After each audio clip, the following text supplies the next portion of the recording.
Hello दर्शकों, आप सब लोग कैसे हैं।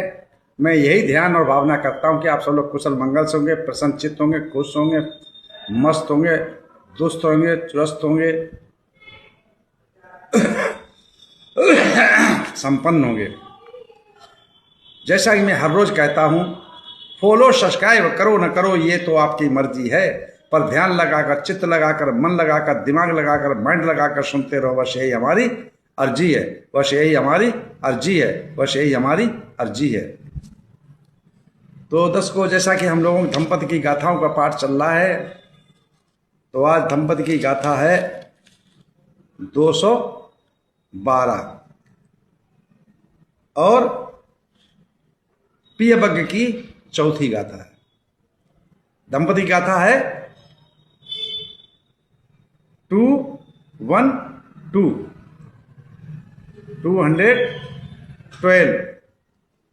और प्रियव्रत की है फोर्थ। तो इस गाथा को तथागत सम्यक संबुद्ध ने किस समय पर, किस उद्देश्य पर, किस कारण और किस जगह पर, किस स्थान पर उपदेशित किया, किसको लक्ष्य बनाकर उपदेशित किया।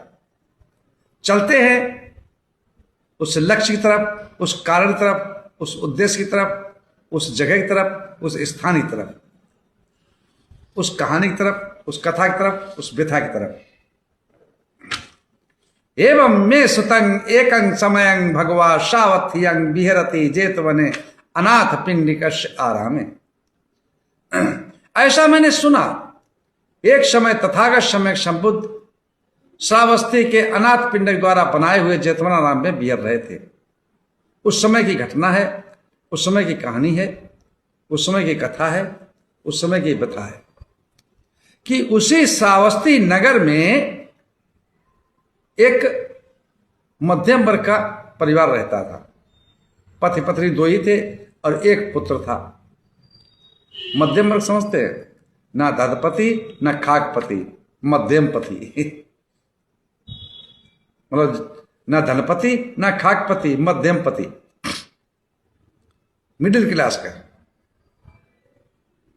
जनरल कैटेगरी व्यक्ति था। अपने परिवार से संतुष्ट था, इकलौता पुत्र था। तो उसका पिता जो था, उसका फादर जो था, अपने बेटे को बहुत प्यार करता था, अटूट प्यार करता था। ये प्रिय बग चल रहा ना, प्रिय मतलब प्रिय चीज, प्रिय मतलब प्रिय। हम प्रिय किसको, जिसको प्रिय बनाएंगे, प्यार भी कहते हैं उसको, जिससे ज्यादा अधिक प्यार करेंगे। अगर उर्दू में कहेंगे तो मोहब्बत करते हैं, है ना। इंग्लिश में लव। तो बहुत ही अपने पुत्र को प्यार करता था, प्रिय लग था उसको बगैर उसे कुछ अच्छा नहीं लगता था, कि वो इकलौता बेटा था। समय गुजरता है, समय का चक्कर है, ये परिवर्तनशील संसार है। एक समय क्या हुआ कि उसका वो पुत्र जो था दिवंगत हो जाता है, मर जाता है। अब तो जो है उसका जो बेटे का पिता था, तो रो रो कर, दाढ़ कर रो रहा है, हकारे मार के रो रहा है। अब मैं क्या करूंगा, अब मैं कहाँ जाऊंगा, मेरा इकलौता बेटा था, मेरा एक ही सहारा था, मेरे बुढ़ापे का कौन देखभाल करेगा। नाना प्रकार की बातें करके रो रहा था। कभी बेहोश हो जाता, कभी सचेत हो जाता, फिर रोने लगता, अब फिर अचेत हो जाता, फिर पड़ जाता, फिर सचेत होता, फिर रोने लगता। ये दशा उसकी हो गई। तो मानसिक रूप से भी उसके रोते रोते कुछ मानसिकता भी खराब होने लगी। और जिस जगह पर दाह संस्कार उस लड़के का किया गया था, तो नित्य प्रत उठ के वो वहां जाता था, वहां जाकर रोता था, बेटे तुम चले गए, अब हम कैसे रहेंगे, हमसे जिया नहीं जाता, हमसे रहा नहीं जाता तुम्हारे बगैर। और वहां रोता रहता। तो दिमाग जो था उसका विक्षिप्त होने लगा। ऐसा जो है बहुत दुखी, बहुत परेशान, होने रहने लगा। समय गुजरता गया, समय का चक्र चलता गया। जब जो उसके दिमाग विकसित होने लगा, अब रोज डेली उसका नियम बन गया, और दुख के मारे कहीं खाना खाए नहीं खाए, कहीं एक खा लिया, कहीं आधी खा ली, नहीं खाता, भूखों भी रहने लगा, तो शरीर में भी कमजोरी आने लगी। एक समय तथागत सम्यक संबुद्ध को, शास्त्रा को इस बात की जानकारी हुई, तो तथागत सम्यक संबुद्ध जो है अपना भिक्षा पात्र लेते हैं, चीवर को संभालते हैं, संगाठी बांधते हैं। जैसे मैंने देखा होगा हमारी पिक्चर में, फोटो में, जब चारिका जाते हैं तो हम संगाठी बांधते हैं, है ना, परिमंडल बांधते हैं और संगाठी कंधे पर रखते हैं, चलते चीवर संभाल के, जिसमें हमारा कोई अंग खुला न रहे, केवल इतना ये हाथ और इतने पैर। जहाँ चले हैं तथागत सम्यक संबुद्ध, उसके दरवाजे पहुंचते तो उसे देखता है, भगवान बुद्ध को पंचांग प्रणाम करता है और सादर नमन करके और अंदर घर में बुला के ले जाता है। आराम से तथागत सम्यक संबुद्ध को बैठाता है आसन पे और भोजन कराता है। भोजन कराने के तत्पश्चात तो दुखी तो होता ही है, लेकिन शास्त्रा के प्रति सबको आस्था थी, तो उसको भी आस्था थी, लेकिन अब दुख मन तो बन ही नहीं, दुखी है। शास्त्रा ने भोजन किया, पुण्यानुमोदन किया, उसके तपस्या पूछा, भाई ये बताओ उपासक, आप बहुत दुखी दिखाई दे रहे हो। बोला, तथागत सम्यक संबुद्ध, आपने सुना होगा भंते जी कि मेरा इकलौता बेटा था, वो गुजर गया, और उसके बगैर मुझे जो है कुछ सुहाता नहीं, कुछ अच्छा नहीं लगता। मेरे दिमाग में उसकी ही आकृति 24 घंटे चलती रहती है। तो तथागत सम्यक संबुद्ध उसी वक्त कहा कि देखो, ये संसार जो है वो दुख में ही है, पूरा संसार दुख में है। दुख से निकलने का रास्ता है, लेकिन निकलता कोई बिरला ही है, कोई ज्ञानी ही निकलता है, कोई समझदार ही उस दुख से निकलता है। आप जिससे प्यार ज्यादा करोगे, जो तुम्हारी प्रिय वस्तु है, ये दुखदाई है। अनिच्चावत संखारा उपादवय धम्मिनो उपजित्वा निर्जंतित। इस संसार में हर वस्तु अनित्य है। निच्चावत संखारा, जितने संस्कार है ये सब अनित्य है, और उत्पन्न होना, व्यय होना, मतलब पैदा होना, नष्ट होना, मरना, ये प्रकृति का नियम है। तो हमारी कौन सी वस्तु प्रिय है, कौन सा हमारा प्रिय है? माँ है प्रिय, कि बाप है प्रिय, कि भाई प्रिय है, कि बहन प्रिय है, स्त्री प्रिय है, कि पुत्र प्रिय है, कि पुत्री प्रिय है? हमारा जो दुख का कारण है वो प्रिय के कारण ही है।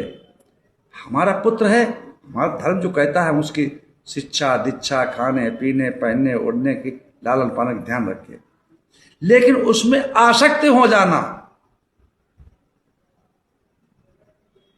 उसमें व्यय हो जाना, यही हमारा प्रिय है, ऐसा समझ लेना, तो वो दुख है।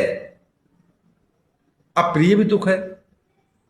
जो हमारा दुश्मन, हम दुश्मन अगर किसी को बना लेते हैं, वो हमें जब मिलता है तो मान लो तब दुख होता है। तो ये मरना जो हमें पड़ता है दुखदाई है, और शोक जो करना पड़ता है, कोई मर गया अपना, उसके चक्कर में शोक करते, वो दुखदाई है। अप्रिय, जो हमारा अप्रिय है, हमें जो पसंद नहीं है, वो अगर हमें मिल जाता तब भी दुख है। तो संसार में अगर जीवन व्यतीत करना है, उपादवय धम्मिनो, इससे ऊपर उठ करके धर्म को जानना होगा। हमारा धर्म जो है, उसको हम जो धर्म धारण करने की चीज हम करेंगे। हमारे माँ बाप हैं, भाई बहन हैं, स्त्री है, पुत्र पुत्री है, उनकी सेवा करना, उनकी व्यवस्था करना, पढ़ाई की, लिखाई की, खाने की, पीने की, ये हमारा धर्म है। लेकिन उनमें हम आरूढ़ हो जाएं, अपनत्व भावना, ये हमारे ही है, ये हमें बहुत प्रिय है, तो ये दुखदाई है। और अगर हम किसी को दुश्मन बना लें तब भी दुख है। तो हम ना तो किसी को दुश्मन बनाएं, ना किसी को अपना प्रिय बनाएं। तो दुख से मुक्त हो सकते हो, मोक्ष प्राप्त कर सकते हो, प्रमाण परिनिर्वाण को प्राप्त करते हो। उसी समय तथागत सम्यक संबुद्ध ने इस गाथा को उपदेशित किया है, उसको लक्ष्य बना करके। कौन सी गाथा है? पियतो जायति शोको, पियतो जायति शोको, पियतो जायति भयं, पियतो विपमुत्तस्य नत्ति शोको कुतो भयं। पियतो जायति शोको, पियतो जायति भयं, पियतो विपमुत्तस्य नत्ति शोको कुतो भयं। प्रिय के कारण, प्रिय के कारण हमें शोक उत्पन्न होता है, दुख उत्पन्न होता है, शोक उत्पन्न होता है। प्रिय से भय उत्पन्न होता है, डर उत्पन्न होता है। प्रिय से मुक्त को शोक नहीं, फिर भय कहां से आएगा? जब हमारा कोई प्रिय नहीं है और हमारा अप्रिय नहीं है, हमारा कोई दोस्त नहीं और हमारा कोई दुश्मन नहीं, तो हमें दुख कहां से उत्पन्न होगा? वो एक गाना चला था, अब कौन सी फिल्म हो और किसकी फिल्म हो हमें नहीं पता, लेकिन सुना था, बहुत पुरानी आवाज है ये। क्या समझे कि अपनी सबसे दोस्ती नहीं किसी से बैर, है ना? ना किसी से दोस्ती, ना किसी से बैर, सब अपने हैं। जब ऐसा व्यक्ति होकर जीता है तो वही परिनिर्वाण को प्राप्त कर सकता है, वही निर्वाण को प्राप्त कर सकता है, वही मोक्ष प्राप्त कर सकता है, वही मुक्ति पा सकता है, वही सुख पा सकता है। इसी साथ मैं अपनी वाणी विराम देता हूँ। आप सब लोग मंगल हो, कल्याण हो, सुखी जीवन हो, निरोगी काया हो, दुख दूर हो जाए, सुख से वास करो, सदा प्रसन्नचित्त रहो। आप सब लोग मंगल हो, मंगल हो, मंगल हो।